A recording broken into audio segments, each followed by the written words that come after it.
Hey buddy, welcome to Wizard.com. My name is Shubhadeep Chaudhary and I am your maths tutor. So let's begin. According to the question, we have to find the measure of each exterior angle of a regular pentagon.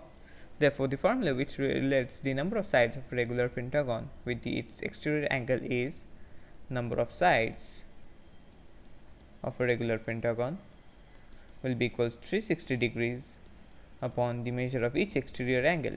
Now, since this is an regular pentagon, so each exterior angle will have the same measure. Now in the question, we have to find the exterior angle of a regular pentagon. So a pentagon has 5 sides.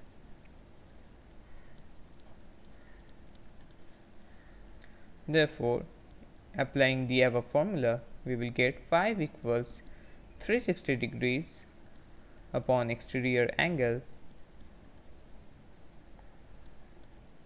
Therefore, exterior angle will be equals 360 degrees upon 5. So 360 degrees upon 5 will give us 72 degrees. So this will be the final required answer. So that's it. Thank you and have a great day.